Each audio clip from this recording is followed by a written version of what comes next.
I also wanted to discuss the issue of block usage and number of blocks that are created for examination. So in his article, Dr. Shepherd mentions the issue of excessive block usage in histopathology. And what strategies do you propose for optimizing block selection while also ensuring that there is comprehensive assessment? Yeah, I think, again, this is my personal view. In my view, some of the problems when it comes to sampling are due to the guidelines. Mhm. Because all our guidelines recommend X number of blocks per maximum dimension of the tumor. So either 1 block per centimeter of the largest dimension of the tumor, or in some cases, 2 blocks per maximum dimension of the tumor.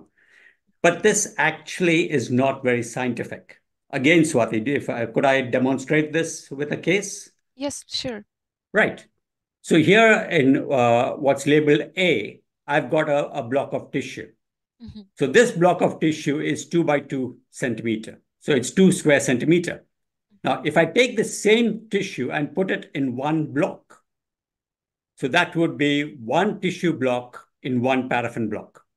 But if I take this same tissue, if I slice it into two and put it in two cassettes, that would be two tissue blocks in, two tissue blocks in two paraffin blocks.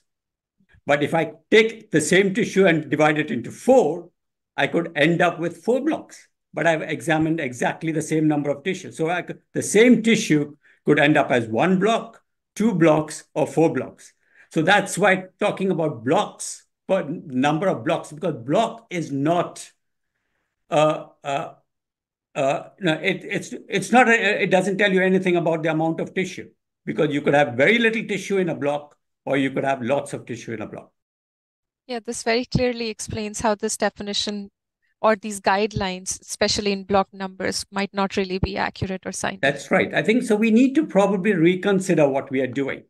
So instead of defining it, so if we want to talk about how much tissue we have submitted, Mhm. rather than going for this oversimplistic approach of number of blocks per centimeter, we should have it as number of square centimeter of tissue per maximum centimeter diameter. Now, if I say I've examined 2 square centimeters or 4 square centimeters or 1 square centimeter per centimeter maximum dimension, that would at least not be ambiguous. The current definition of number of blocks is ambiguous because it is unclear whether we are referring to a tissue block or a paraffin block.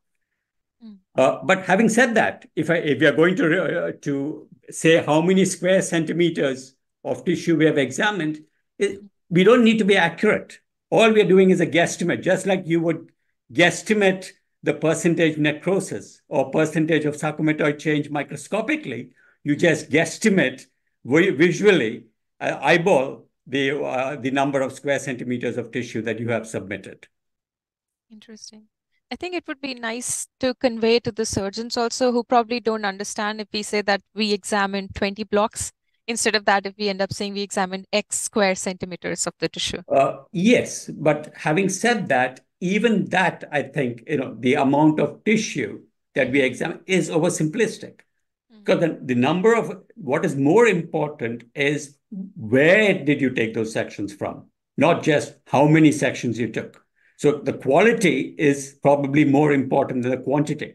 So if I've got a renal cell carcinoma with an area of sarcomatoid change, I can take 50 blocks and still miss the sarcomatoid change. So if I've not sampled the sarcomatoid change, just because I took 10 blocks per centimeter maximum dimension, I would still miss the sarcomatoid change. So it's more important to sample any area of the tumor that looks different rather than having this rather arbitrary, ambiguous recommendations for so many blocks per maximum centimeter.